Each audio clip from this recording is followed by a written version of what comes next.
살아가면서 경험하는 잡다한 모든 것에서 진리를 찾습니다. 함께 모여 떠들다 보면 뭔가 나오겠죠. 하나님 앞에서 떠드는 사람들 떠람대오 시작합니다.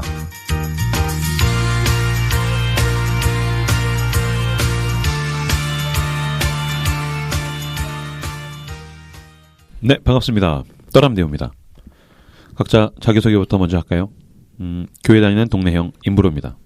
불안의 김사부입니다. 안녕하세요, 서과장입니다. 네, 자기를 알아가고 있는 손자크입니다. 네, 뭐 어떻게 지내셨습니까?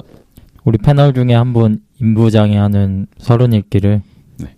떠람대오 대표이사로 좀 늦었지만 가서 네. 인사하고 참여하고 왔어요. 사진도 찍어줬어요.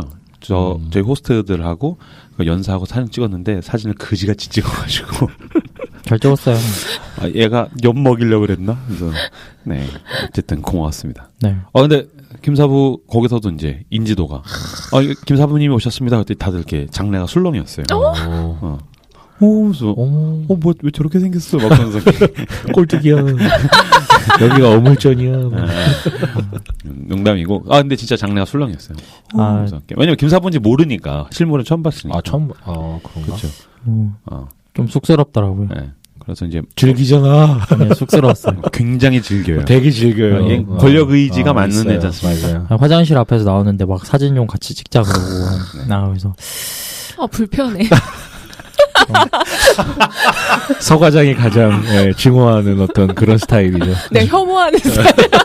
증오가 이거 혐오군요. 찍어달라는데 내가 어떻게 내가 사진 찍으실래요? 내가 이랬지도 않았는데. 너 지금 그게 입꼬리가 귀에 올라가 걸렸어. 있단 말이야. 그게 문제야. 누가 나 알아주고 그치, 관심 맞아. 가져주고 그러면은 내가 뭐 언제 그런 이런 연예인 같은 그런 거 해보겠어. 네, 그렇죠. 임브로는 막 대놓고 즐기던데? 뭐요? 그냥 말을 그렇게 하지. 아니요, 끝나고 나서 자 연예인이랑 사진 찍으실 분들 앞으로 나오세요. 그래가지고 막 네. 하고. 아유. 네, 그 캐릭터예요. 뭐 어쨌든. 근데 서른 읽기 굉장히 유익했어요. 재밌었어요? 재밌었어요. 재밌고 아마 이 한국 교회의 새로운 컬처를 이끌어갈 그런 모임이 될 것 같은 조짐이 보이려고 하는 가능성이 많은 것 같아요. 혀가 엄청 기네. 서과장님 어떻게 지내셨습니까? 불안하게 지냈습니다. 진짜 불안해 보인다. 최불안? 그러니까. 아니. 죄송합니다. 나 요즘 왜 이러지? 진짜 불안해 보여요. 네. 근데 이사를 월요일에 했어요. 뭐 하루에 하나씩 짐이 일단 들어오고 정리가 안 된 상태에서 뭔가를 하기로 일도 하니까. 있고 또 떠람대오 발제도 저였고 되게 힘들었고 이제 이사를 하면서 몇 가지를 깨달았어요. 뭐요? 저는 원래 잘 버리는 사람이거든요. 그래서 저한테 되게 버릴 게 없다라고 생각했는데 내가 볼 땐 잘 버린 사람 아닌 것 같은데? 왜? 그냥 느낌이. 나 진짜 잘 버려요. 그래요? 그러니까 약간 미련 없이 버리고 옷을 하나 사면 장롱에서 2개 버리는. 그리고 누가 오면은 이렇게 장롱문 열고 이거 가져가라 이러고 퍼주는 스타일인데 그래서 남편이 나만 버리지 마라. 내가 너무 많이 버리니까. 제가 얘기했죠. 꿈에서 싸웠다고. 저랑? 절 버리더라고요. 그렇죠. 꺼지라고 막 그러더라고 저한테. 아무튼 그랬는데도 버릴 게 되게 많다. 참 쓸모없는 걸 많이 짊어지고 살았구나. 이런 걸 느꼈고 두 번째는 살 게 참 많더라고요. 잘 버린 스타일은 아닌 것 같아요. 이사하니까 다 버리고 왔는데 집이 좀 넓어졌죠. 또 필요한 게 또 많더라고요. 집이 좀 넓어졌죠. 그러면 또 그게 보이죠. 그리고 이제 사기 위해서 버린 스타일들이 있어요. 맞아요. 네, 약간 저도 그런 스타일입니다. 네, 아무튼 뭐 약간 복잡한 마음으로 한 일주일을 살았습니다. 네, 고생 많았습니다.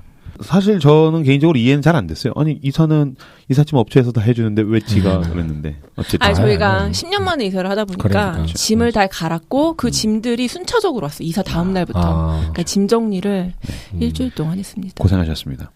우리 별일 없는 사나이는 어떻게 지내셨나요? 저는 별일 있었어요. 저는 저를 알아가고 있는 중입니다. 그렇죠. 우선은 지지난주에 걸쳐서 나는 감기에 걸리는 사람이구나를 깨달았고요. 네.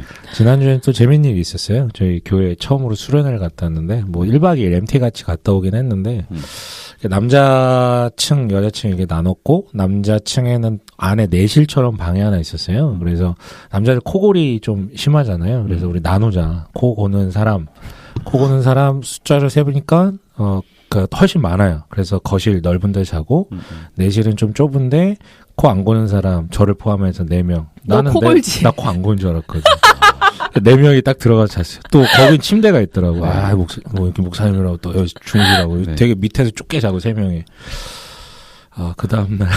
거기서 오토바이를 하셨군요. 부릉부릉 이렇게. 네, 그렇습니다. 제가. 아내분이 언지를 안 해주셨나 보다. 아, 저는 안 고는 줄 알았어요. 아니, 그날 왠지 안 골 것 같았어, 느낌. 아니, 나는 피곤하면 곤다는 건 알았는데, 그날 하나도 안 피곤했고, 너무 재밌었어가지고, 안 골 줄 알았는데, 이제, 다음날 증언을 하는데, 네.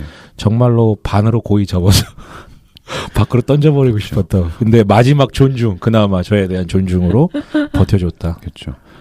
거칠게 할리 데이빗을 모셨군요. 그렇죠. 네. 부릉부릉 하면서. 네. 아유. 진짜 싫었겠다. 전차 지나가는 소리가 났다고. 아무튼 저는 꼬고라요? 네? 꼬고라요? 안 골아요. 안 골아요? 고라. 안 되게 골아요. 잘 골게 생겼어요. 안 골아요. 안 골아? 코가 코골게 네. 생긴 콘데?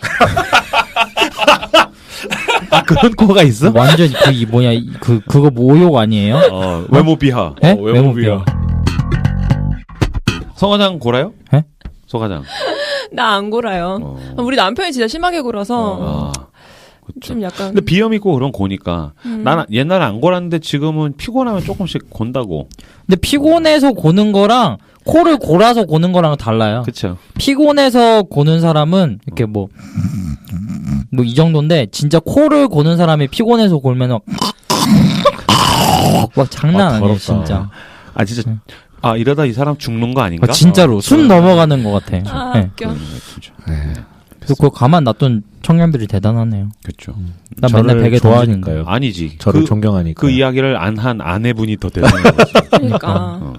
네, 아무튼 저는 그랬다 그러더라고요. 진짜 대단하다. 자면서 제가 이렇게 말을 했다는 거예요. 그 남편이 그 얘기 듣고 깼어요.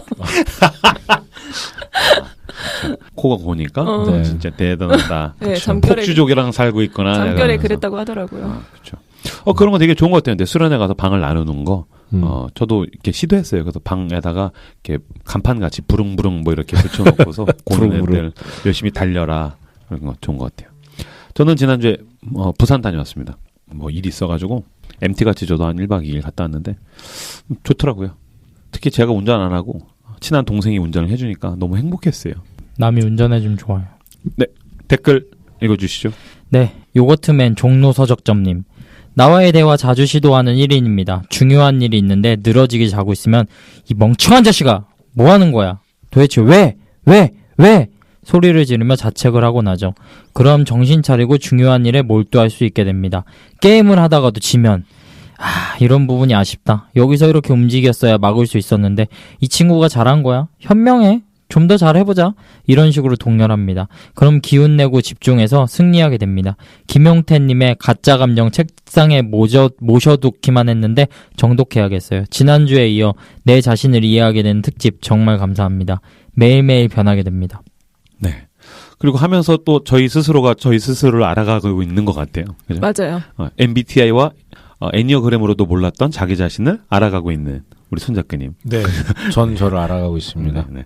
우리 네. 청취자분들도 자기 자신을 알아가는 기간이 되는 것 같아요. 윤지뚜님, 자꾸 우울함이 몰려오는 새벽이라 공허한 마음에 떠람대어를 들으러 팟빵 들어왔다가 위로받고 갑니다. 크크크. 오늘 에피소드 듣고 제 감정을 적어보고 인정해줄 수 있는 시간을 가질 수 있어서 감사했고 감정을 피하려고 하는 제 모습도 직면할 수 있어서 감사했어요. 늘 좋은 에피소드로 대화 나눠주셔서 감사합니다. 1부에 댓글이 없다는 말 듣고 찔려서 댓글 남겨요. 네. 어쨌든 우리의 댓글 구걸에 대해서 응답해 주셔서 감사합니다. 에클레시아님, 떠람대어 방송 잘 듣고 있습니다. 새로운 방법으로 이렇게 기독교에 대해서 균형감 있게 하시는 분들이 계시다니 전도사로 사역하는 교회 청년들이 추천을 해주어서 재미있게 듣고 있어요.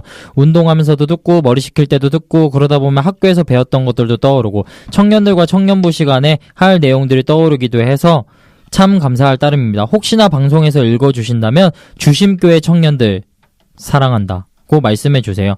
이런 곳에 글을 거의 올리지 않는데 이렇게 올리게 된 것은 오늘 교회 청년과 함께 사바를 보고 왔기 때문입니다. 신학 공부하면서 신앙생활하면서 고민이 많은데 오히려 이것에 대한 근본적인 원리가 불교식으로 표현되어 있어서 너무 좋았습니다. 감독이 모태신앙이신 분인데 불교의 내용을 잘 그렸고 저는 영화를 보며 기독교식으로 해석되고 개인의 삶에 적용되어서 깊은 감동을 받았는데 일반적인 신자들은 영화만 보면 잘 모를 것 같아서 다루어 주셨으면 해서 소개차 글을 올렸습니다. 해석을 기독교적으로 풀어주셨으면 참 감사합니다. 감사하겠습니다. 겨울이 떠나고 봄이 옵니다. 막바지 감기 조심하세요. 무익한 종 올림. 딱 봐도 전도사님이시네요. 네. 무익하죠. 네. 무익한 종. 무익한 종들이죠. 네. 네. 이거 사바하 봤어요? 저 봤어요. 아니요. 아, 너 봤어? 네. 재밌어요? 재밌어요. 그래요. 그럼 나중에 한번 풀어주세요. 뭐 원하신다면 뭐. 네. 또 네. 댓글. 영뚜뚜빵빵. 어제부터 듣기 시작했는데 가벼운 듯하지만 내용은 깊이가 있네요. 정주행할 것 같아요. 끝. 아, 끝인가요? 네. 후원 및 광고. 팟빵 떠람대오 댓글 게시판에 방송 후기를 달아주시면 매주 목요일에 3분을 선정해서 선물을 보내드리고 있습니다. 하나님의 마음 착한 마음을 전하는 컴베이지에서 향초를 너를 변하게 해줄게 요거트맨 종로 서적점에서 시그니처 2인 이용권을 말씀의 기업 메디마인에서 천연 순식물성 마스크팩을 보내드립니다. 이번 주에 후원은 없었습니다. 네. 요새 왜 이러지? 감사합니다. 아니 뭐 비수기일 수도 있는 거죠. 네. 아, 지금 청취자들한테 뭐라 그러는 거예요? 요새 네. 왜 이러지? 오, 역시 야, 대단하다. 대단하다. 지난주에도 나는 김사부다. 네. 멋지게 하더니 그렇군요. 이러지 맙시다. 너 요새 되게 알 수 없는 자신감 같은 게 막 생긴 것 같아. 좀 세진 것 같아요. 아, 그래요? 왜지? 내면 아이를 발견하고 나서 움츠렸던 게 귀를 피니까 약간 좀 이걸 어떻게 다시 밟아놓지? 아주 간단한 방법이 있어요. 그 청취율 수를 보여주면. 근데 지금 댓글이 없어서 약간 네. 아무튼 그렇죠. 며칠이 지났는데 지금 내면 아이에 대한 댓글도 없고. 그러니까요. 좀 너무한 것 같아. 근데 갑자기 막 자신감은 알 수 없게 어깨는 뽕이 올라가 있고. 네. 네. 좋습니다. 네. 귀엽습니다. 어쨌든 우리 정신승리 아이콘 아니겠습니까? 김사부님이. 영적 승리. 저희가 지금 감정이라는 주제로 시리즈 진행하고 있고, 3번째 시간입니다. 첫 번째로는 감정학 개론을 다뤘고, 두 번째로는 이제 내면 아이. 그래서 내 안에 있는 그 아이 때의 감정들이, 해소되지 않은 아이 때의 감정들이 왜곡된 지금의 감정을 만들어낸다는 이야기를 했고, 세 번째로 이제 불안에 대한 방송을 준비해달라 했더니 진짜 불안을 가지고 왔어요. 누구보다 불안해 보여요. 그러니까. 네. 불안을 표현해달라 그랬더니 진짜 막 불안에 떨면서 와서. 굳이 방송을 하지 않고 그냥 요거 그냥 녹화해가지고 그냥 영상만 송출해도. 떨리네. 그러니까 준비를 제가 이렇게 산만한 분위기에서 했더니 네. 진짜 그 불안한 마음을 싣고 온 것 같아요. 원래 근데 약간 자기가 하는 발제에 함몰되는 게 있잖아요. 그런가? 네. 난 아닌데. 배우가 그 배역에서 못 빠져나오듯이. 메소드 연기라고 그래요. 메소드 발제. 아유. 그렇군요. 메소드 발제, 메소드 방송. 네, 진행해 주시죠. 네. 저 오늘 불안에 대한 이야기 가져왔습니다. 그 인브록 감정학개론 방송 때 불안에 대한 이야기 잠깐 나눴잖아요. 그렇죠. 그때 서 과장은 불안을 느끼냐 이렇게 물어보셔서 네. 불안? 난 아닌데. 그럼 너 걱정할 스타일이야? 아닌데. 아니야. 고민과 갈등이 많을 뿐인데. 그러니까 고민 걱정이 네. 많다. 그래서 나는 좀 꼼꼼하게 계획을 세우는 편이다. 이렇게 얘기를 했는데 제가 그 방송을 들으면서 그게 불안이지냐나 이렇게. 청취자 여러분들은 지금 패널들이 자기 스스로를 알아가는 방송을 듣고 계십니다. 네, 맞습니다. 너무 그러니까 유익해요. 뭐 막 네. 내가 막 오들오들 떨면서 무언가를 막 두려워하고 초조해하고 막 이런 편이 아니라는 거였지. 제 성향이 일종의 불안 증세였던 거죠. 사람마다 불안 증세도 다양하게 나타납니다. 제가 이사를 했는데 이사 전날 잠들면서 이제 마지막 잠이잖아요. 사당동에서 남편한테 내일 이삿짐 아저씨들이 안 오면 어떡하지? 아, 진짜? 미친 거 아니야? 왜 안 와? 그러니까 삶이 나만 잘한다고 이게 다 제대로 굴러가는 게 아닌 거예요. 이 아저씨들이 깜빡하고 놓칠 수도 있잖아, 스케줄을. 와, 대박. 그러니까 제가 전화 통화를 일요일 날 했으면 안심이 됐을 텐데 금요일 날 확인 전화를 했거든요. 오시죠? 이렇게. 근데 금요일까지도 몇 시에 온다는 얘기를 안 해줘서 내가 금요일 날 전화해서 몇 시에 오시나요? 이걸 한 거란 말이야. 그러니까 괜히 불안하더라고요. 와, 이 아저씨들이 안 올까봐. 나 지금 이야기 좀 충격인 게 그런 상상을 해본 적이 없어. 이사하는데 그러니까 모든 게 다 준비돼서 그래 내일 우리 뻘떡 일어나서 이것만 하면 돼. 아저씨들이 안 오면 어떡하지? 그럴 수는 있는 것 같아요. 왜냐하면 다른 거 다 놓쳐도 이삿짐 아저씨들이 안 오면 다 나가리 되는 거잖아요. 그래서 문득 그런 생각은 들 수 있을 것 같아요. 네. 와, 완전 나랑 반대구나. 난 최근에 했던 이사, 3년 전에 이사했었을 때 기억나는 게 아침에 누가 초인종을 겁나 누르는 거야. 아, 짜증나. 뭐지? 그러니까 이삿짐 센터에서 왔어. 안 그래도 남편이 이거 뭐 적절한 비유는 아닌데 그냥 농담으로 들으세요. 나치 군들이 군화를 신고 침범하듯이 아저씨들이 올 테니까 걱정하지 말라고. 아 진짜. 그래서 아 맞다 이삿 날이었지. 그래서 그 아저씨들은 막 오더니 막 진짜 써더라고. 미리 일어나서 다 이렇게 치장하고 기다려야 되는 거 아니에요? 아, 뭐야, 그러니까. 주님 오셔요? 네, 저는 그런 게으른 신부입니다. 슬기로운 다섯처녀. 네. 아무튼 네 저는 이런 삶의 불예측성, 막 그런 그래요. 변수, 막 이런 거 때문에 약간 불안을 느끼는 성격인 거죠. 오늘 불안에 대한 이야기는 일상적으로 우리가 불안감을 느끼는 방금과 같은 그런 구체적인 상황이나 해소법 이런 것보다도 약간 거시적인 이야기를 하려고 합니다. 일부에서는 현대인이 느끼는 불안이 어디에서부터 왔는가, 불안의 역사라고 할 수도 있을 것 같고요. 2부에서는 역사적으로 사람들은 어떻게 불안을 해소해 왔는가, 그래서 이제 그로부터 우리들이 얻을 수 있는 인사이트가 무엇일까, 요렇게 살펴보도록 하겠습니다. 재밌겠네요. 오늘 방송은 전적으로 한 권의 책을 의지해서 풀어가려고 하고요. 책 제목은 알랭드 보통의 불안입니다. 네. 김사부가 읽어봤다고 했죠? 저 알랭드 보통 좋아해요. 저도 읽었어요, 옛날에. 불안. 보통이 아니죠. 저도 이거 20대 때 읽었던 책인데 이번에 다시 읽어보니까 또 느낌이 새롭더라고요. 나는 왜 유명한 대머리들 있잖아요, 글 쓰는 유바라리 베르베르 알랭드 보통. 그치. 셋 다 비슷하게 생겼어. C.S. 루이스 형님과 제가 좋아하는 자크 엘 형님도 다 비슷하게 생겼어요. 너무 늙은 대머리야. 근데 그 젊은 대머리 중에선 제일 좋아하는 대머리예요. 그래요? 네, 알랭드 보통. 나랑 제일. 저도 좋아하는 작가입니다. 지금 청취율 떨어진 소리 들리는데. 왜? 허세와 막 이런 거. 아니, 대머리 비하해가지고. 네. 지금 빨리 용서하세요. 죄송합니다. 용서래. 사과하세요. 네, 잘못했습니다. 전국에 있는 대머리 독수리들에게 제가 용서를 빌겠습니다. 야, 이제 못을 박아버리는데. 네. 네. 알랭드 보통은 이제 유대인이고요. 근데 무신론자입니다. 근데 무신론자인데 책을 읽어보신 분들은 아시겠지만 뭐 리처드 도킨스 이런 과는 아니에요. 약간 종교성이 있는 사람입니다. 이 책에 이제 기독교에 대한 이야기가 불안의 원인을 다루면서도 배경으로 살짝 좀 나오고요. 불안의 해법 5가지를 제안하는데 그 중에 하나가 기독교예요. 그래서 이 사람 이제 이런 무신론자다, 유대인이다 이런 배경을 알고 들으시면 더 좋을 것 같아서 잠깐 소개를 해드렸습니다. 불안의 사전적 의미를 먼저 짚고 가면요. 국어사전에는 이렇게 나옵니다. 마음이 편하지 않고 조마조마함. 분위기 따위가 술렁거리고 뒤숭숭함. 약간 증상과 관련된 정의죠. 그리고 오늘의 서과장의 표정. 네. 근데 여러분 덕분에 조금 릴렉스가 되고 있어요. 네, 다행이네요.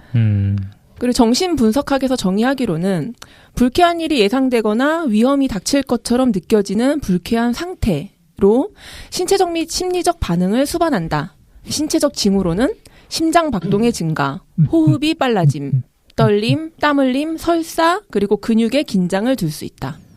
저도 부정맥 환자거든요. 이 불안의 증세죠. 의사가 그러더라고요. 정신병의 일종이라고. 아, 진짜? 스트레스나 이제 예민함 이런 것들로 이제 병이 생길 수 있다 이런 이야기 하더라고요. 그리고 불안과 공포는 구분해야 하는데요.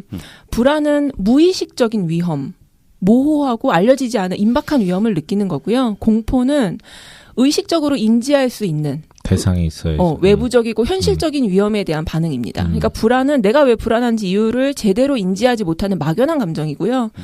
공포는 무서워하는 대상이 구체적으로 있습니다. 뭐 귀신이라든지 그치. 고양이라든지 뭐 이런 상황이라. 고양이 무서워요. 그러니까요. 네. 불안에 대한 이야기 이제 들어가 보도록 하겠습니다. 네. 알랭드 보통은 불안에 대한 이야기를 이제 시작하기 전에 지위라는 단어를 정의하고 시작합니다. 지위.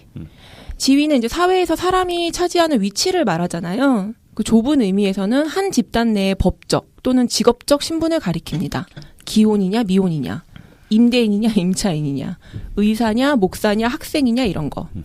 그 넓은 의미에서 지위는 그 사람의 가치나 중요성을 의미합니다. 그래서 김사부가 이것에 대한 욕심이 많지 않습니까? 저 욕심 없어요. 뭐 꿈이 그때 작가라면 제일 좋은 말이 작가, 지위. 작가잖아. 네, 알겠습니다. 네. 아무튼 당연히 작가는 두 번째 의미가 훨씬 더 중요하다. 사람의 가치나 중요성을 가리키는 지위가 더 중요하다라는 방향으로 이야기를 진행을 합니다.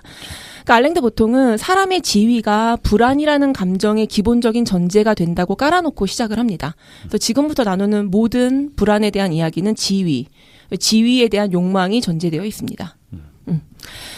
보통은 불안의 원인으로 5가지를 꼽습니다. 하나하나 살펴볼 건데요. 첫 번째 불안의 원인은 사랑 결핍입니다. 뚜둥. 사람들에게는 높은 지위를 바라는 마음이 있습니다. 김사부뿐만이 아니라 그쵸. 모든 사람은 사람에게. 높은 지위를 바라는 마음이 있어요. 높은 지위를 바라는 동기에는 여러 가지가 있는데 대표적인 것이 돈, 명성, 영향력입니다. 작가는 이것을 하나의 단어로 요약을 하는데 그게 바로 사랑이에요. 그러니까 사람들이 의식주가 충분히 해결되고 있는데도 불구하고 더 높은 지위로 올라가기를 바라는데 그곳에 가면 더 많은 사랑을 받을 수 있을 거라고 기대하기 때문이라는 거예요. 그러니까 돈이나 명성이나 영향력은 그 자체가 목적이 아니고 사랑을 얻을 수 있는 수단이라는 것입니다. 근데 이게 저는 맞는 말이라고 생각하는 게 사실 우리가 사랑을 원한다라고 했을 때 추상적인 이미지를 원하는 게 아니잖아요. 그러니까 사랑에 대한 표현을 원하는 거예요. 예를 들면 관심, 친절, 배려 이런 것들. 그러니까 구체적으로 이런 행위들을 기대하는 거죠. 그런데 이제 반대로 사회적으로 지위가 낮다는 것은 어떤 것인가? 그러니까 이것은 단순히 물질적으로 여유가 없는 것만을 의미하는 것이 아닙니다. 낮은 지위에 있는 사람들은 일의 고단함이나 생계와 관련된 배고픔보다도 그들의 자존심이 훼손될 때 고통을 받습니다. 그러니까 예를 들어서 군인이나 탐험가들의 일도 굉장히 고단하고 불편하잖아요. 그들은 때로는 사회의 극빈층이 겪는 것보다 훨씬 더 심한 궁핍을 겪기도 합니다. 탐험가나 군인들이. 사람들. 근데 이 사람들이 이런 상황을 버틸 수 있는 이유가 다른 사람들이 자기를 존중한다는 걸 알기 때문이라는 거예요. 명예죠. 일이 고단하다고 해서 모욕을 느끼거나 일이 막 힘들고 배고프다 그래서 자존심이 훼손되는 게 아니라는 거죠. 사회에서 지위가 낮다는 것은 이름이나 정체성이 사라지는 것을 의미합니다. 지위가 낮은 사람은 눈에 띄지도 않고 불친절한 대우를 받고 정체성이 무시당한다는 거죠. 그러니까 한마디로 사랑을 받지 못한다는 거예요. 그거 보셨어요? 한진그룹 이명희 여사가 그 필리핀 청소부 가정부에게 소리 지르는 파일. 그건 못 봤어요. 그 공사장에서 서류 집어던지는 영상은 봤어요. 아무도 못 보셨어요? 그냥 기사로만. 네, 직접 보진 그런 거 보면 짜증나가지고. 이게 그 단순히 막 되게 표독스럽다, 뭐 악랄하다 이걸 넘어서서 굉장히 괴상스러워요. 굉장히 괴기스러워요. 나 어쨌든 그 집안이잖아요. 그 맞아요. 딸도 남편한테 막 죽어 하는데 나는 똑같이 소리 지르고. 이게 뭐지? 왜 죽으라 그러지? 바람 폈나? 빚 보증을 했나? 근데 결국에는 왜 애한테 단 걸 줬어? 막 그게 너무 무서웠어요. 애한테 단 걸 줬다고 남편한테 죽어 이게 이거는 어떤 단 걸 줘서 그랬어요? 왜 애한테 단 걸 줘? 밥 먹게 잖아 하면서 막 죽어 그래요. 그래서 난 그 내용이 무섭겠다. 너무 무서운 거야. 이건 어떤 일반적 범주를 벗어나잖아. 그러니까 진짜 괴이한 거야. 그 공포감이 되게 컸어 난. 이 여자들은 사회적으로 지위가 낮은 필리핀 가정부나 평민 남편한테 자기와 똑같은 감정이나 이름이나 정체성 이런 게 있다는 걸 상상하지 못하는 거죠. 그렇죠. 마찬가지로 높은 지위가 주는 유익도 물질적 부에 한정되는 것은 아닙니다. 그러니까 있는 사람들이 더 한다라는 말이 있잖아요. 부자들이 3대가 먹고 살 만큼 돈이 있는데도 만족을 못하고 계속 부를 축적하는 것은 돈을 모으는 과정에서 파생되는 존경을 추구하기 때문이라고 합니다. 그래서 이것을 잘 설명한 내용이 아담 스미스가 도덕감정론이라는 책에서 말한 내용이에요. 손 잡고 읽어주세요. 이 세상에서 힘들게 노력을 하고 부산을 떠는 것은 무엇 때문인가? 생활 필수품을 얻으려는 건가? 그것이라면 노동자의 최저임금으로도 얻을 수 있다. 그렇다고 부를 축적하고 권력과 명성을 얻으려는 목적이 무엇인가? 다른 사람들이 주목을 하고 관심을 쏟고 공감 어린 표정으로 사근사근하게 맞장구를 치면서 아른 채를 해주는 것이 우리가 거기에서 얻을 수 있는 모든 것이다. 부자가 자신의 부를 즐거워하는 것은 부를 통해 자연스럽게 세상의 관심을 끌어모은다고 생각하기 때문이다.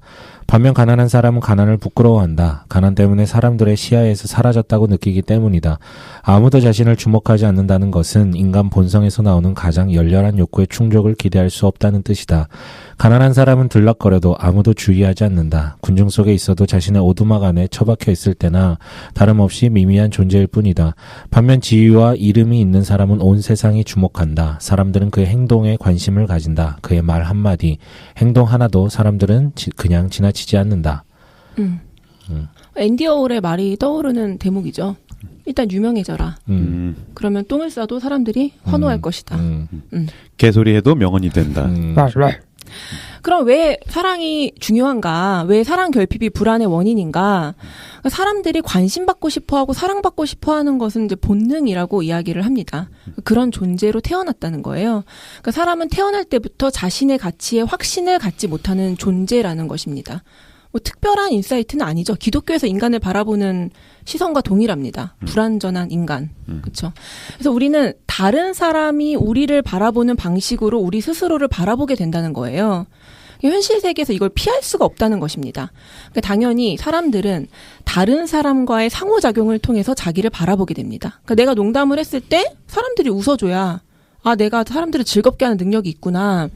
사람들이 내게 호의적이구나. 이렇게 생각을 하는 거죠.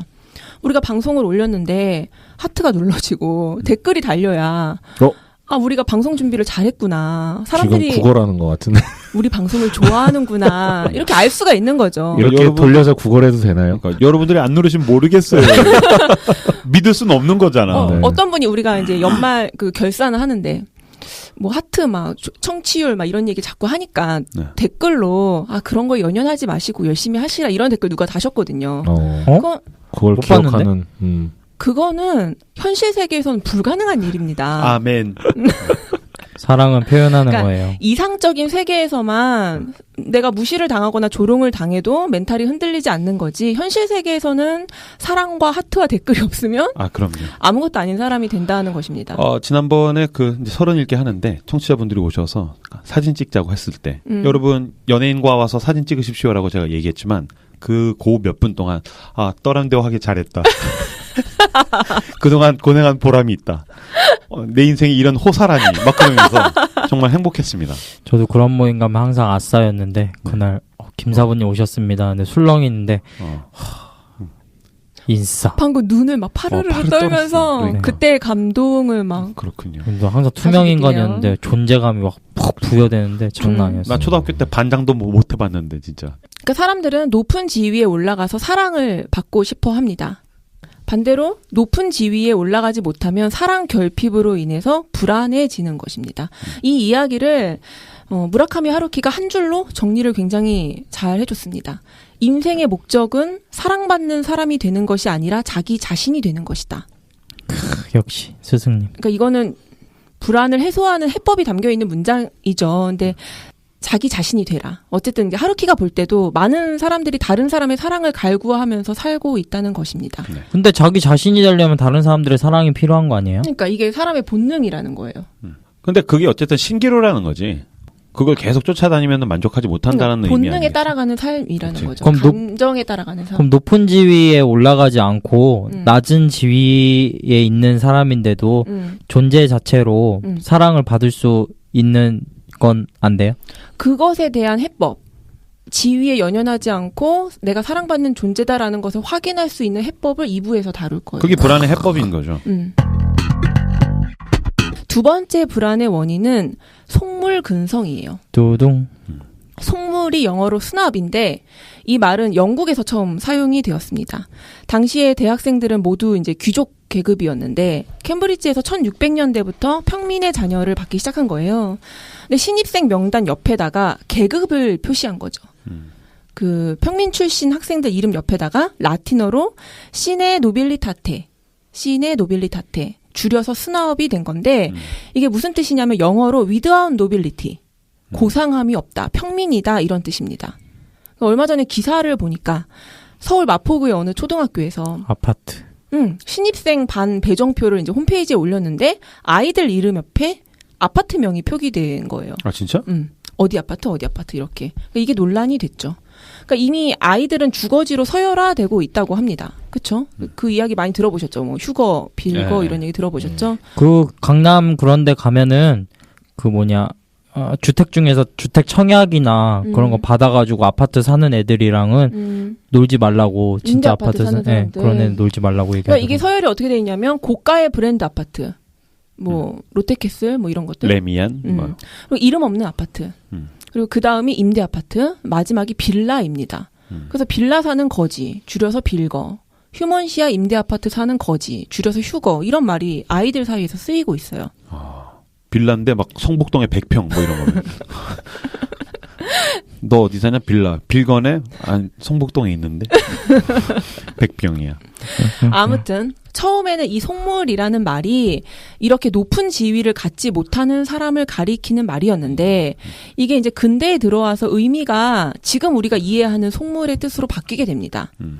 영국이 이제 산업혁명을 거치면서 하층 계급 출신의 부자들이 많아진 거예요. 이들 사이에서 상류층 흉내를 내는 게 대유행이었다고 합니다. 이때 어떤 신문이 궁정 소식을 전하는 코너를 만들어서 구독률이 확 높아져요. 이 코너에서 어떤 기사를 내보내냐면 정말 궁정의 잡다구레한 소식들. 공주가 오늘 뭘 입었다. 공주가 오늘 뭘 먹었다. 출산할 때 뭐 어떻게 했다. 결혼할 때 어떤 웨딩 드레스를 입었는데 레이스가 뭐 어디에 달렸다. 이런 기사들인 거예요. 그 상류 사회 사람들의 파티나 휴가나 생일, 죽음 뭐 이런 거를 다뤘습니다. 요새 가십 잡지랑 비슷하네요. 그렇죠. 연예부 기사 뭐 이런 거랑 비슷한 거죠.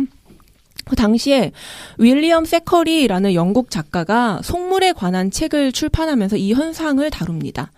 이렇게 궁정 소식에 환장하고 상류층이 되지 못해서 안달난 사람들을 이제 풍자하는 내용이었는데 이 책 이후부터 이제 속물이라는 의미가 바뀌게 됩니다.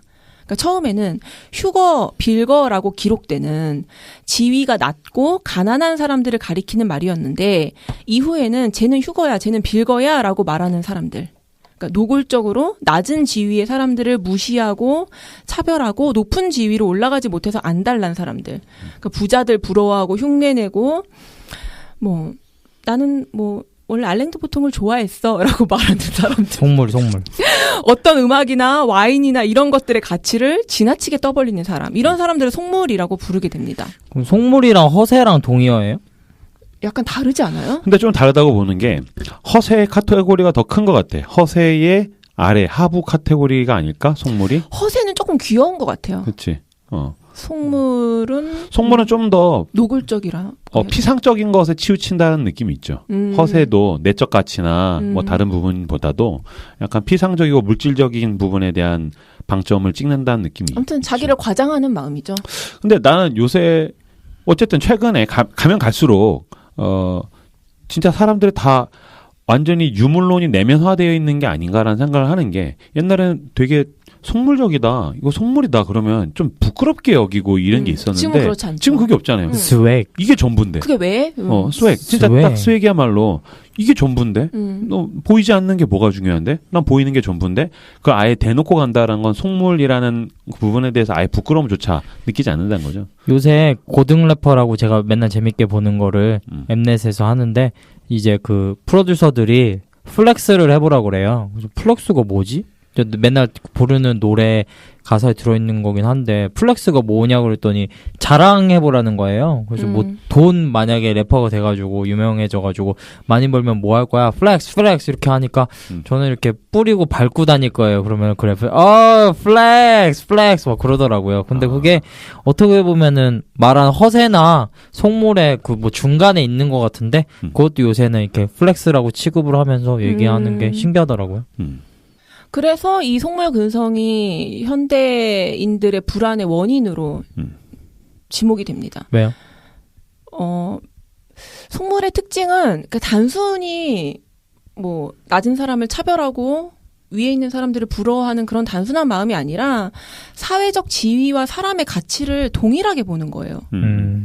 그러니까 낮은 지위에 있는 사람들은 천하다. 그 속물 근성으로 인해서 계속해서 분노가 쌓이고 비루해지고 모욕감을 계속 느끼게 되는 거죠. 난 그래서 예술이 되게 중요하다고 생각하는 게 저건 천박한 거야라고 말해줄 수 있는 거는 예술의 기능 중에 하나인 것 같아. 혹은 이거 뭐 2부에서 다룰 건데 그 예술을 불안의 해법 중에 하나로 제시를 하거든요. 인부로. 역시 그렇군요. 속물. 탁월하구만. 그러니까 우리가 하찮게 여기는 것에 가치를 부여하는 거죠. 예술이. 그러니까. 다 대단하다고 하는 거를 끌어내리고 사소한 것에 대한 미적인 부분들을 부각시키는 건 예술이 하는 기능 중에 하나인 것 같아요. 아무튼 이 속물 근성이 우리의 불안감을 조성한다라는 것입니다. 그러니까 우리 내면의 힘이 아무리 강하고 내면의 목소리가 아무리 이제 소리를 내려고 해도 그 속물 근성을 통제할 수가 없는 거예요. 그러니까 내가 막 글씨를 잘 쓰고 노래를 잘해도 학교에 가면 휴거 빌거가 되는 거예요. 그러니까 내가 아무리 열심히 일하고 성실하게 직장 생활을 해도 회사에서 나는 고졸, 뭐 듣보잡 대학 출신, 계약직 뭐 이런 것이 되는 것입니다. 교회도 그렇잖아요. 뭐 지방에 있는 시골 교회 20년 넘게 사역을 해도 뭐 이렇게 목사님들 모이는 곳에서는 미자립 교회, 뭐 20년 동안 미자립 교회 뭐 이런 거죠. 이런 것들이 이제 속물 근성이고 이것이 우리 불안의 원인이라는 것입니다. 그럼 속물은 어떻게 만들어지는가? 아까 얘기가 다 나왔는데요. 첫 번째는 언론이 속물을 만들어냅니다. 속물들은 이 속물 근성을 가지고 있는 우리 모두는 독립적인 판단을 할 능력이 없기 때문에 영향력 있는 사람들의 의견을 갈망합니다. 그래서 이제 윌리엄 세커리 아까 그 작가는 영국인들이 높은 지위와 귀족 계급에 매달리는 원인이 궁극적으로 신문에 있다고 주장을 했습니다. 이런 궁정 소식 같은 가짜는 그런 기사들이 눈앞에 널려 있는데 어떻게 사람들이 속물이 되지 않을 수 있겠는가? 신문을 타도하라 이렇게 주장을 했고요.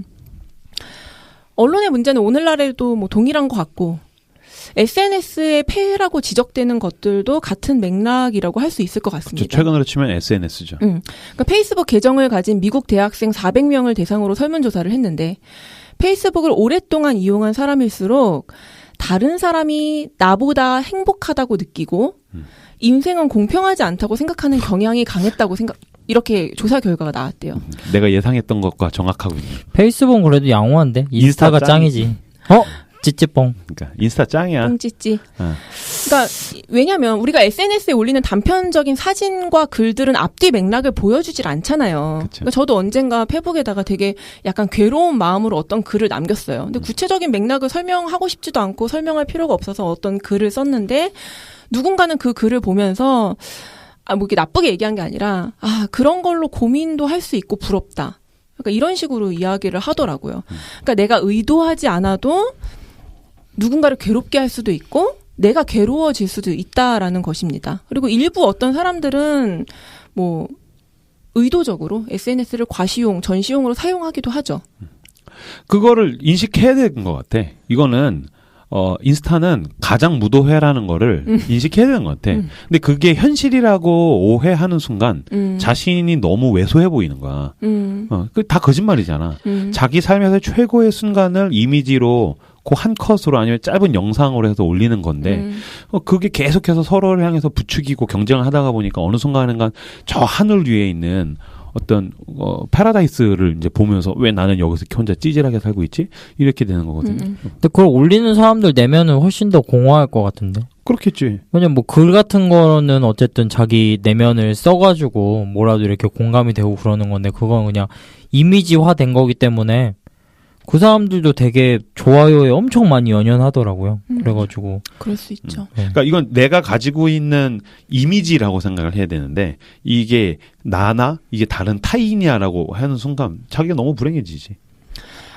속물은 어떻게 만들어지는가? 첫 번째 언론이고 두 번째 속물은 전수가 됩니다. 전수가 된다고? 죄가 죄를 낳듯이 속물이 속물을 낳아요. 그러니까 알랭드 보통은 이 속물 근성이 세대를 따라 전해진다라고 진단을 하는데요. 이걸 콕 집어서 보여준 것이 드라마 스카이캐슬이라고 생각합니다. 그러니까 아빠가 아들에게 피라미드 꼭대기로 올라가야 한다라고 요구하고 할머니가 손녀에게 3대째 의사 집안을 만들어야 한다라고 이제 강요를 하죠. 그리고 이것이 자신의 다음 세대를 행복하게 할 수 있는 일이라고 굉장히 굳건하게 믿고 있습니다. 그래서 이 불행 책에 이 내용을 굉장히 잘 보여주는 영국의 옛날 만화가 실려 있어요. 그러니까 마치 우리나라 IQ 점프 같이 그런 만화 잡지에 옛날 만화 잡지에 실렸었던 건데 엄마랑 딸이 공원을 걷고 있는데 딸이 말합니다. 엄마, 우리랑 친해지고 싶어하는 월콕스 집안 사람들이 저기 가네요. 불러서 친해질까요? 그러니까 엄마가 안 되지 얘야. 우리와 친해지고 싶어하는 사람들은 우리가 사귈 만한 사람들이 아니야.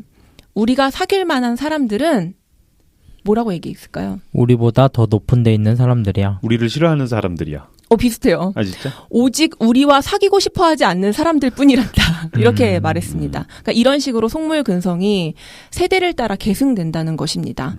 아무튼 이 속물근성이 불안의 두 번째 원인인데 불행하게도 우리 모두에게는 이 속물근성이 있습니다. 왜냐하면 이 병은 애초에 집단적인 것이기 때문입니다. 그러니까 내가 속해 있는 집단의 속물근성이 나를 그런 사람으로 만들어간다는 거예요. 그러니까 남들의 경멸에 압박감을 느끼고 자신도 사랑받고 싶은 마음에 이런 행동을 할 수밖에 없다는 거예요. 그러니까 책에서는 그 예로 사치품의 유행을 들더라고요. 그러니까 나에게는 필요 없는 사치품을 사회적인 분위기 조성, 압박감 때문에 이제 구입을 하게 되는 그 성향, 그 경향, 이것을 집단적인 것이라고 해석을 합니다. 청취자분들이 난 그렇지 않은데 그렇지 않으면 당신이 왜 100만 원짜리 핸드폰을 쓰겠어요. 그렇죠? 그 거의 2년, 3년마다 바꾸잖아요. 굉장히 비싼 거지 사실은. 그러니까 내가 어떤 것을 소유한다고 했을 때 과연 그게 그 정도의 가치가 있는가? 사실 우리는 집단적 무의식, 뭐 그런 부추김 이런 것들 때문에 사치품을 구매하는 경우가 많죠. 그렇죠. 아까 지하철 타는데 문에서 사람들이 7명 정도 내렸는데 다 귀에 에어팟을 똑같은 걸 이렇게 내리더라고요. 그렇죠. 개 허세. 에어팟 아니, 좋아요. 근데 에어팟 정도는 이제 네. 애교죠. 네. 그렇죠. 근데 교회 안에 이런 속물근성이 있죠. 있죠. 사람 어떤가요? 사는 곳이니까 당연히 사람 있죠. 사는 데는 다 있죠. 교회뿐만이 아니라 사람들이 사는 데는. 뭐가 있어요? 대표적인 게 작은 교회에서 대형 교회 커리큘럼 그대로 따라하는 거? 뭐요? 제자훈련? 뭐 그런 식으로. 그러니까 그런 어떤 대형 교회 커리큘럼이 필요 없는데 그런 것들을 체계적으로 그대로 따오는 거? 열린 예배? 저기 캐나다에서 지금 굉장히 유행하는 드라마 중에 왜 김씨네 편의점 있잖아요. 거기서 이제 교회 모습을 보여주거든요. 그러면은 다 이제 명품백을 아줌마들이 하나씩 들고서 이제 와서 서로 대화를 하는 거예요. 뭐 샀네. 이거 나 잠깐 훑어서 봤는데. 근데 뭐 그런 것도 보면 사실 그런 거잖아요. 뭐 어느 집에는 어디 대학 갔대. 어디 집은 결혼하는데 뭐 예단을 얼마 받았대. 뭐 사실 우리가 그런 거 주고받는 게 과연 그게 나 스스로에게 과연 가장 중요한 의미가 있느냐라는 생각하지 않고 저기는 저 정도인데 나도 거기에 맞춰서 가야지. 그런 게 다 우리를 그렇게 부추기는 거라 볼 수 있죠. 이런 얘기도 들었어요. 어디 이제 지방의 대형 교회인데 가장 좋은 식기를 준비해라 이렇게 목사님이 이야기를 한다고 하더라고요. 그러니까 구역 모임 이런 걸로 모이잖아요. 그러면 이제 그런 교회 식구들을 모시는 건데 가장 좋은 식기를 준비해라. 식기? 그릇? 뭐 그런 거겠죠. 그러니까 약간 좀 품위 있게 준비해라. 뭐 이런 것들을 이야기한다고 하는데 그게 안 되는 집도 있는 거잖아요. 그렇죠. 교회에서 이제 그런 분위기를 조장하는 것도 있다라는 거죠. 그러니까 이제 성의를 보여라. 진심은 어쨌든 근데 그 성의를 물질적인 것으로 표현을 그치, 하는 거니까 그치. 근데 그게 문제가 되는 거죠. 근데 또 물질적으로 표현된 것이 아닌 건 아니지. 물론 성의는 물질적으로 표현되기 마련인데 그게 자꾸 타인에게 맞춰서 자신의 것을 무리해서라도 가는 거는 그쵸. 문제가 있을 수 있죠. 세 번째 불안의 원인은 기대입니다. 두둥. 기대감. 인류의 기대감을 높여버린 두 가지 역사적 사건이 있습니다. 첫 번째는 산업혁명. 중세와 근대 초기의 유럽 인구 대다수는 농민 계급이었고 대부분 가난했습니다. 그러다가 이제 18세기 초에 영국에서부터 위대한 변화가 시작이 됩니다. 새로운 농경 기술 덕분에 농작물 생산이 급격하게 늘어나고 여기서 생긴 자본과 인력이 도시로 흘러들어서 산업과 교역에 투입이 됩니다. 그 도시 규모가 급격하게 팽창하게 되죠. 이런 산업혁명과 도시의 발달은 사람들의 생활을 굉장히 윤택하게 만들었습니다. 그 사치품은 일반용품이 되었고 일반용품은 생활 필수품이 됩니다. 18세기 처음으로 쇼윈도에 물건을 진열하는 대형 상점들이 문을 열었고요. 19세기에는 인브로가 사랑하는 거대한 백화점이 생깁니다. 그리고 이걸 사야 너는 성공한 사람이다. 이걸 사야 너는 행복하다. 이런 류의 자극적인 광고 문구들이 이제 개발이 됩니다. 그때부터 마케팅 기법이 나왔다더라고. 그러면서 이제 사람들의 정신적 지평에도 변화가 생깁니다. 그러니까 이전에는 내년에도 작년과 똑같을 거야라고 이제 순환적으로 생각을 했는데 인류는 매년 완벽한 상태를 향해서 진보한다라는 세계관이 자리를 잡게 됩니다. 그러니까 기대감이 생긴 거죠. 근데 아이러니한 것은 사람들의 실제적인 배고픔, 실제적인 궁핍은 급격하게 줄어들었는데 궁핍감과 궁핍에 대한 공포는 오히려 늘어났다라는 것입니다. 그러니까 자기 조상들에 비해서는 엄청난 부를 누리고 엄청난 가능성의 축복을 받은 사람들이 나는 모자란 존재야. 나는 가진 게 충분치 못해. 이런 느낌에 시달리게 된 것입니다. 이게 당연한 것이 사람은 상대적인 판단을 하잖아요. 그쵸. 그러니까 내가 가진 것이 얼마나 넉넉한가 이렇게 판단하지 않고 중거 집단, 나와 동일하다고 여기는 사람들의 조건과 비교하게 되는 것입니다. 가장 가깝게 이제 비교할 수 있는 감정이 질투의 감정이에요. 그러니까 우리는 이 세상의 모든 사람들을 질투하지 않는다고 합니다. 그러니까 연예인들이 40억대 건물을 샀다 이런 기사를 보면 부럽긴 하죠. 근데 막 배가 아프고 그것 때문에 막 속상하고 이런 게 아니라 그냥 딴 세상 이야기인 거예요. 그렇죠. 근데 반면에 내 회사 입사 동기가 나보다 먼저 승진을 했다든지 뭐 똑같이 떠람대오 패널인데 누구 한 사람 책이 베스트셀러가 됐어. 이러면 질투를 하게 되는 거죠. 한 명이 굉장히 힘들어했죠. 그 순위가 떨어지니까 굉장히 즐거워했잖아요. 그렇죠. 즐거워하진 않았어요. 5세 나갔답니다. 네. 네. 5세입니다. 5세. 많이 나갔네. 또 기분 이상하네. 농담이에요, 농담. 우리는 나랑 똑같다고 느끼는 사람들만 질투를 한다라고 하는 것입니다. 가장 견디기 힘든 성공은 가까운 친구들의 성공이라 그래요. 진짜? 근데 난 좀 이상하네. 나 요새 스타벅스에 가면 그렇게 배가 아파. 왜요? 여기 사장 좋겠다. 나 스타벅스 사장 되고 싶다. 막 그러면서. 네. 그렇군요. 그런데 만약에 김사부가 스타벅스 사장이 됐어. 암살할 거야. 그러니까 약간 다르다라는 거예요. 한번 그렇게 돼봤으면 좋겠다. 근데 진짜 나 그 생각은 늘 해요. 사실 인간이 힘들어하는 건 절대적 빈곤이 아니라 상대적 빈곤이구나. 라는 거. 그렇잖아요. 갈수록 사실 더 많은 걸 갖고 더 잘 살게 되는 게 일반적인 거잖아. 더 좋은 걸 먹고. 그렇죠. 근데 우리는 늘 마치 입버릇처럼 죽겠다 그러면서 살고 있거든요. 진짜 정확한 것 같아요. 아마 통계를 본 적은 없지만 분명히 내면 절대적 빈곤에 허덕이는 나라가 전체적인 행복 만족도는 더 높을 것 같아. 우리나라보다도 심지어는. 장자크 루소가 인간 불평등 기원론에서 부에 대한 정리를 이렇게 합니다. 부는 많은 것을 소유하는 것과는 관련이 없다. 부란 우리가 갈망하는 것을 소유하는 것이다. 부는 욕망에 따라 달라지는 상대적인 것이다. 우리가 얻을 수 없는 뭔가를 가지려 할 때마다 우리는 가진 재산에 관계없이 가난해진다. 이 기대감이 우리를 불안하게 만든다는 것입니다.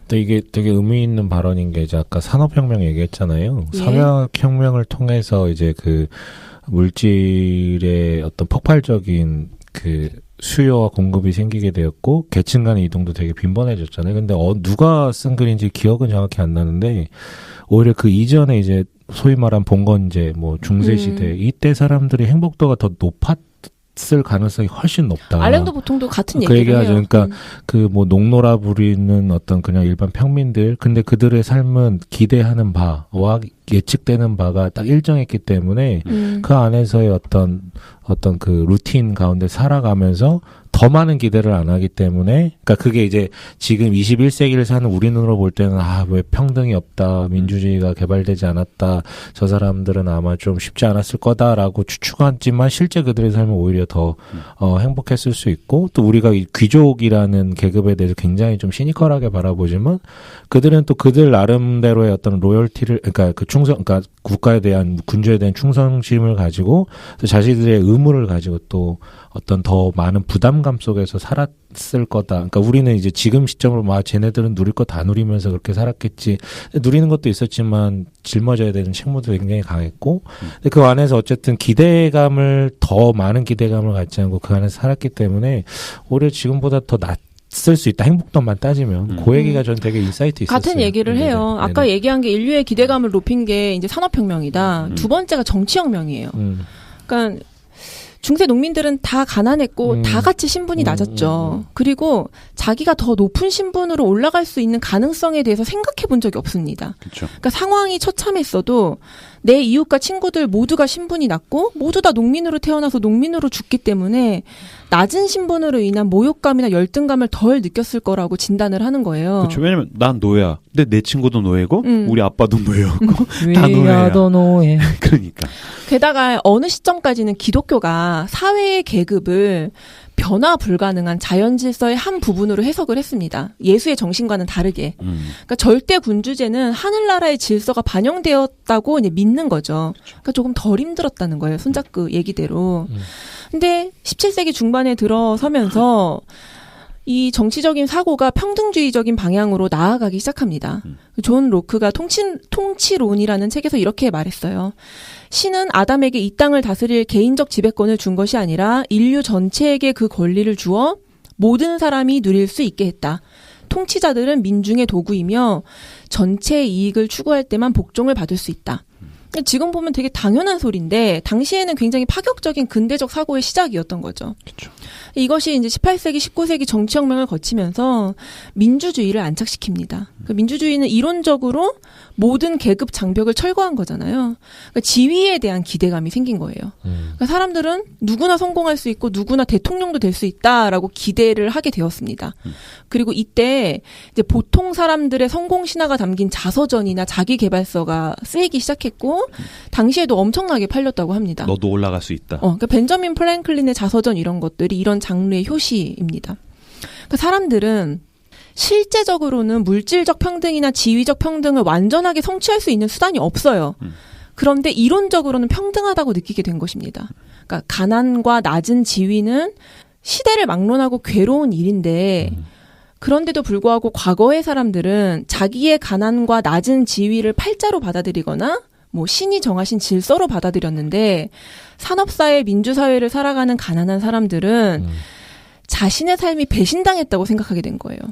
그래서 사람들은 내일을 기대하면서 계속해서 더 많은 것을 욕망하게 되고 남들과 비교하면서 자신에게 없는 것을 가진 사람을 볼 때마다 괴로워하게 되었다는 것입니다. 그래서 기대감. 이것이 이제 불안의 세 번째 원인으로 지목이 되었습니다. 맞는 것 같아요.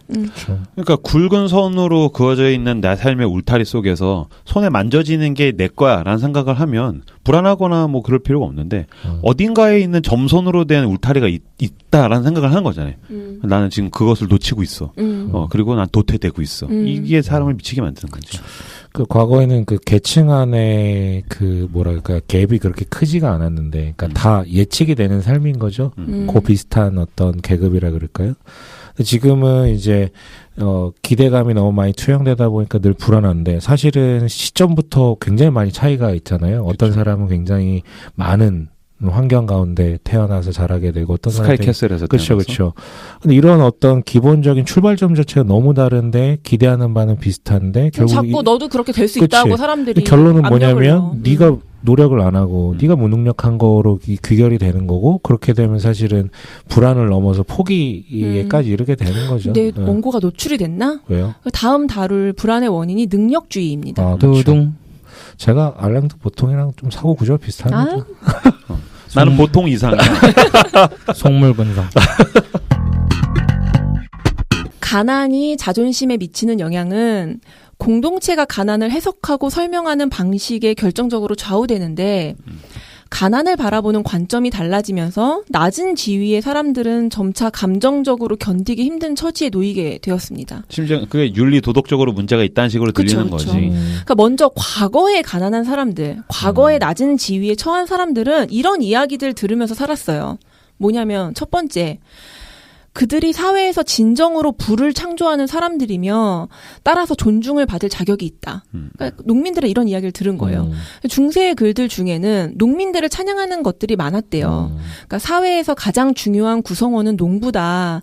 귀족이나 성직자 없이는 살아갈 수 있지만 먹을 것을 대주는 농부가 없으면 살아갈 수 없다.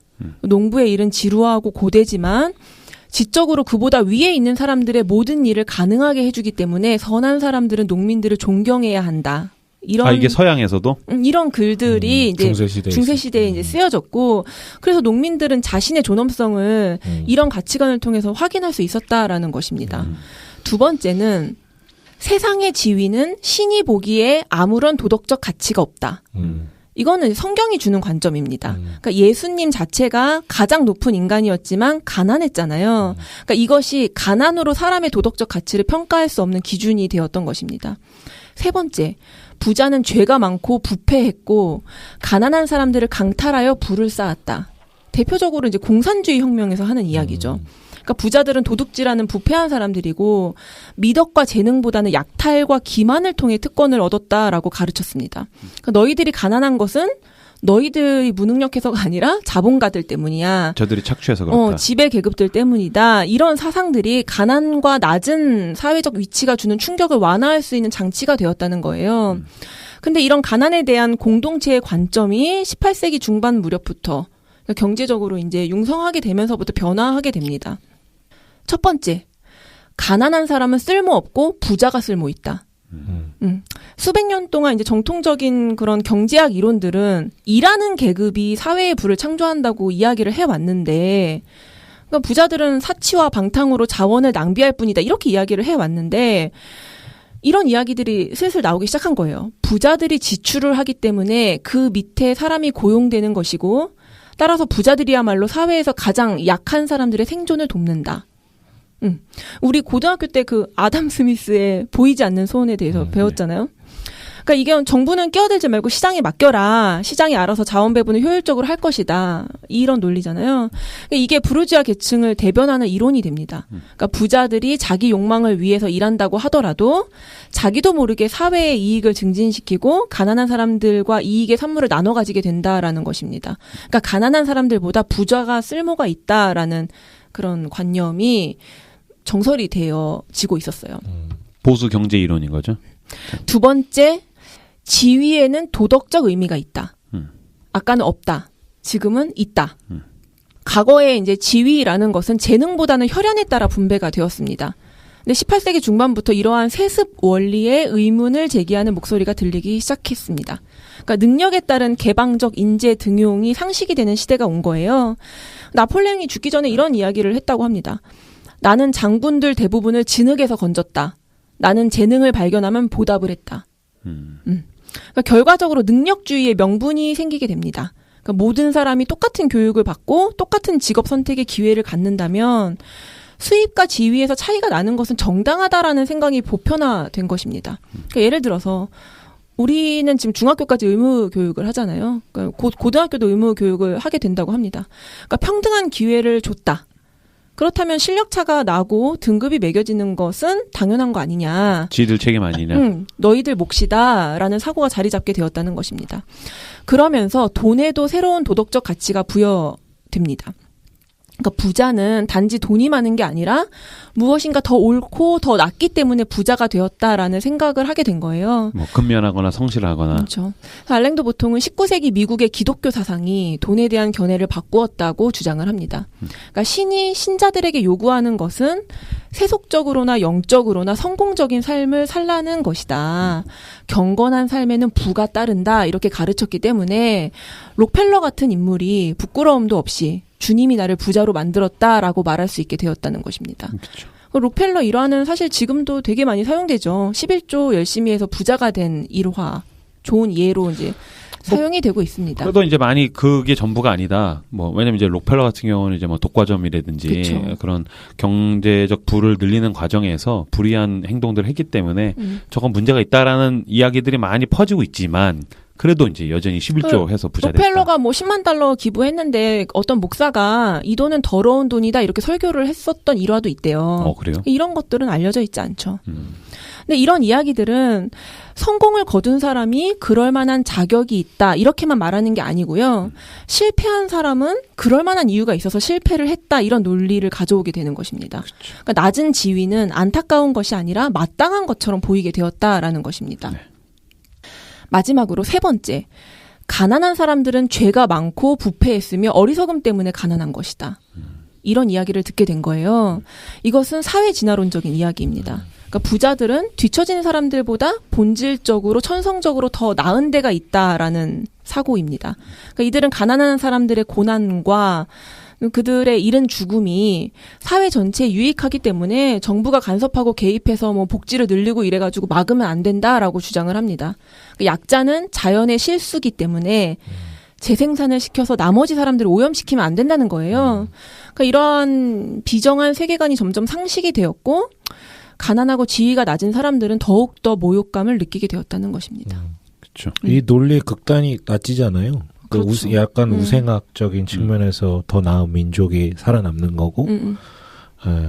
근데 분명히 청취자분들도 이건 진짜 잘못된 이론이지라고 하지만 세기말을 그려내는 모든 영화는 여기에 극단이 있잖아요. 그 최근에도 저 알리타라는 영화 봤는데 이제 공중에 도시 하나가 떠 있고 나머지는 이제 밑에서 살거든요. 그럼 지구에 사는 사람들은 다 피지배 계급, 완전히 이렇게 하층민이고 우주에 이제 지구 위에 떠 있는 거기에는 지배 계급들이 이제 살고 있는 거거든요. 아래에 있는 애들 착취해서 결국엔 이 극단을 향해서 가고 있다라는 위기감은 모든 인류가 좀 가지고 있는 것 같아요. 여전히. 나는. 그러니까 이게 좀 답답한 게 지금 어쨌든 지금 정치와 아까 그 전에 정치제도 예전에 산업혁명을 얘기를 했는데 결국 지금 우리를 지배하는 거는 뭐 정치니 뭐니 다 뭐 구분 지을 필요도 없이 그냥 자본주의잖아요. 그렇죠. 뭐 민주주의라고 정치주의 이념을 민주주의라고 하지만 민주주의를 움직이는 원동력도 결국은 자본주의인데 대체물이 없는 거예요. 대체물이 없죠. 누구도 다 이게 문제인 걸 다 알고 있는데 이걸 어떻게 대체해야 되는지 어떤 식으로 인도해 나가야 되는지에 대한 의견들은 제시하지만 망상 수준이죠. 거의. 그러니까 아무도 받아들이지 않고 바꿀 의지도 없고 근데 이거는 무력하고 힘없는 우리가 어떻게 해소할 수도 없는 거고 이런 부분이 참 답답한 것 같아요. 근데 심지어 그런 어떤 대안적 뭔가 가치와 그리고 공동체적인 어떤 해소와 이런 부분들을 제안해야 되는 교회라는 곳도 사실은 오히려 여기에 예속돼서 오히려 물들어서 오히려 그것을 펌핑해주는 어떤 종교적인 논리로 보호를 해주고 참 이렇게 비참한 것 같아요. 이런 어떤 현실이.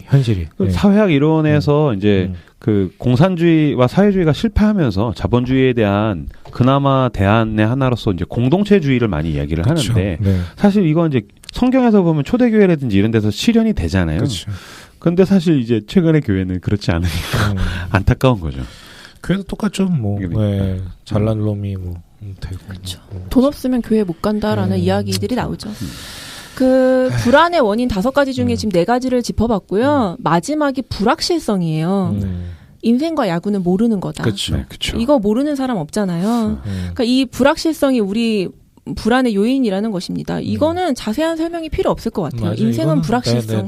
이거는 인간의 어떤 한계성으로 인해서 어쩔 수 없이. 여기서 일부 잘 모르겠다는 부분은 잘 모르겠다. 인생의 불예측성을 잘 모르겠다는 분들은 야구 편을 들으시면 그렇죠. 정확히 알 수 있죠. 네, 그렇죠. 네, 여기까지 하시고 잠깐 쉬었다가 2부에서 또 계속해서 이어가도록 하겠습니다. 잠깐 쉬시죠.